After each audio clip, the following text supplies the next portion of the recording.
मंडळी, मागच्या काही काळापासून तशी लग्न व्यवस्थाच विस्कळीत झाली आहे आणि त्याचे फार वाईट परिणाम युवकांना युवतींना भोगावे लागतात। त्यात आणखी भर म्हणजे विवाहबाह्य संबंध म्हणजेच एक्स्ट्रा मॅरिटल अफेअर्स। ही सुद्धा एक गंभीर समस्या आता आपल्या समाजापुढे उभी राहिलेली आहे। संपत्तीच्या वादानंतर हल्ली तशाच प्रकरणाच्या बातम्या दिवसांगणिक ऐकायला मिळत आहेत। पण त्याची नेमकी काय कारणं आहेत? लग्न झाल्यानंतर पुरुष असो वा महिला त्यांना विवाहबाह्य संबंध का ठेवावे लागतात? या समस्येची काही अभ्यासपूर्ण निरीक्षणं तज्ज्ञांकडून नोंदवण्यात आलेली आहेत। तीच आपण आजच्या व्हिडिओमधून जाणून घेणार आहोत। नमस्कार, मी प्रथमेश आणि तुम्हाला तर माहिती आहे आपला विषयच भारी। मंडळी, नवरा बायकोच्या नात्यात प्रेम, काळजी, जिव्हाळा यासोबतच विश्वास असणं पण तितकंच महत्त्वाचं असतं। नात्यात प्रामाणिकपणा असला तरच कोणतंही नातं शेवटपर्यंत टिकतं।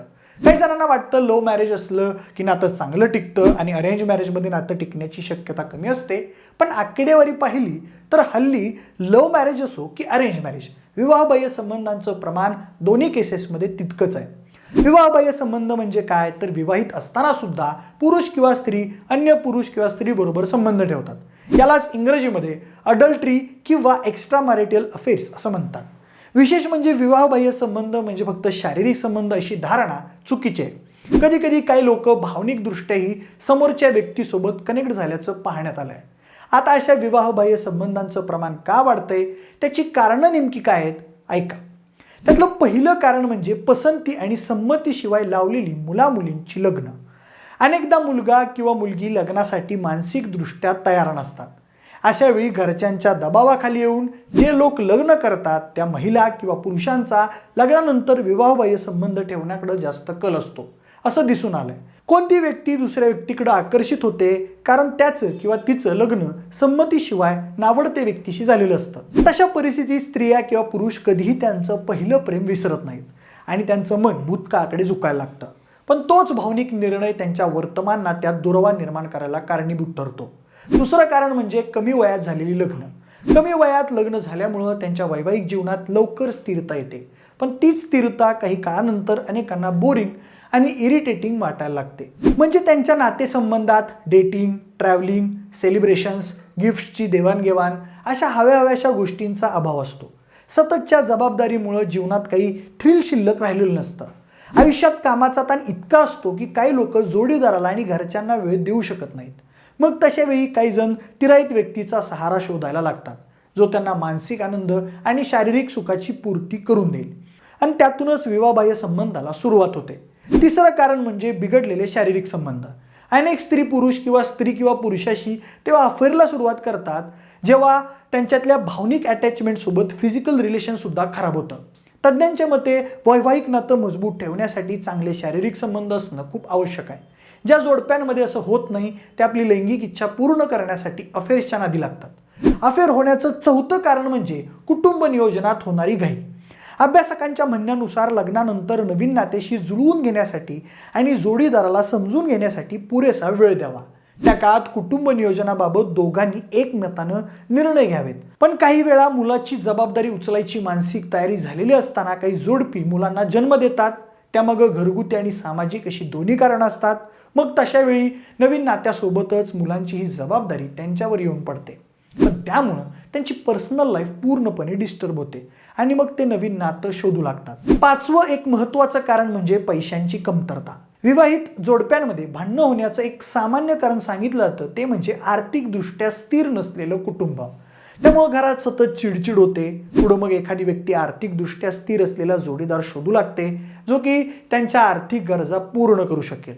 दरम्यान सततच्या भांडणांमुळे काही जण आपल्या वर्तमान जोडीदारापासून वेगळे होण्याचे विचार करायला लागतात किंवा विवाहबाह्य संबंधांना बळी पडतात। आता ही झाली कारणं। मंडळी, तसं पाहिलं तर विवाहबाह्य संबंध हा अपराध होऊ शकत नाही असा ऐतिहासिक निर्णय सुप्रीम कोर्टानं 2018 मध्ये दिला होता। सुप्रीम कोर्टाच्या म्हणण्यानुसार पुरुष स्त्री दोन्ही समान आहेत। विवाहबाह्य संबंधात पती पत्नीचा मालक होऊ शकत नाही असं म्हणत सुप्रीम कोर्टानं विवाहबाह्य संबंध गुन्हा नाही असा निर्णय दिला होता। सुप्रीम कोर्टाच्या 5 सदस्यांच्या खंडपीठानं विवाहबाह्य संबंधांबाबत सुनावणी करताना विवाहबाह्य संबंध अपराध नाही असं म्हटलं होतं। पण सुप्रीम कोर्टाच्या त्या निर्णयाबाबत आजही अनेकांमध्ये मतमतांतर आहेत। ज्येष्ठ घटनातज्ञ उल्हास बापट यांनी एकदा एका वृत्तवाहिनीला मुलाखत देताना म्हटलं होतं की राज्यघटनेनुसार विवाहबाह्य संबंध हा क्रिमिनल ऑफेन्स ठरत नाही। हिंदू धर्मानुसार कायद्यात विवाहबाह्य संबंध प्रौढ महिला आणि पुरुषांमध्ये परस्पर सहमती नसल्यास तो गुन्हा ठरत नाही. पण बॉम्बे हायकोर्टाचे वकील राकेश राठोड यांचं याबाबत वेगळं मत आहे. ते म्हणाले होते, सुप्रीम कोर्टानं अडल्ट्रीच्या गुन्ह्यातील शिक्षेची तरतूद रद्द केली आहे, पण विवाहबाह्य संबंध वैध ठरवण्यात आलेले नाहीत. त्यामुळे अडल्ट्री गुन्हा नाही असं आपण म्हणू शकत नाही. कौटुंबिक हिंसाचाराची तक्रार दाखल केली तर त्यात अडल्ट्रीचा उल्लेख येतोच. तर विवाहबाह्य संबंधांच्या कायद्याबाबत बोलताना वकील स्वप्ना कोदे सांगतात, सप्टेंबर 2018 पर्यंत अडल्ट्री भारतीय दंड संहितेच्या कलम 497 अंतर्गत गुन्हा होता, ज्यात एखाद्या पुरुषानं विवाहित स्त्रीसोबत संबंध ठेवले तर त्या महिलेच्या पतीला पत्नीच्या प्रियकरावर गुन्हा दाखल करण्याचा अधिकार होता.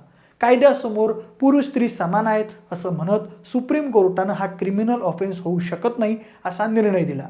हे कलम रद्द केलं. स्वप्ना कोंदे पुढे म्हणतात, ते कलम पुन्हा अंमलात आणायचं असेल तर विवाहबाह्य संबंध ठेवणाऱ्या स्त्री पुरुष दोघांनाही कायद्यासमोर आरोपी करण्यात आलं पाहिजे. 2018 मध्ये विवाहबाह्य संबंधांवर निर्णय देताना कोर्ट म्हणालं होतं, विवाहबाह्य संबंधांच्या कारणाने घटस्फोट घेता येऊ शकतो.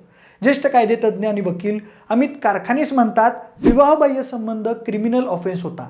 आता त्यात अटक करता येत नाही, पण अडल्ट्रीचा आधार घेत कोर्टात घटस्फोटाची केस दाखल करता येऊ शकते. कोर्टात हा एक चांगला ग्राउंड असू शकतो. तर कायदेतज्ञ उल्हास बापट म्हणतात, विवाहबाह्य संबंध असल्यास त्या आधारावर पती किंवा पत्नी घटस्फोट मागू शकते. एवढंच नाही तर सुप्रीम कोर्टाने एका आदेशात विवाहबाह्य संबंधातून झालेल्या मुलांना आई वडिलांच्या प्रॉपर्टीमध्ये हक्क असतो असं देखील सांगितलेलं आहे. मंडळी, विवाहबाह्य संबंध आपल्या देशात कायद्यानं गुन्हा नसला तरी अमेरिकेतील 21 राज्यात विवाहबाह्य संबंध गुन्हा आहेत. शरिया आणि इस्लामिक कायद्यात विवाहबाह्य संबंध गुन्हा मानले जातात.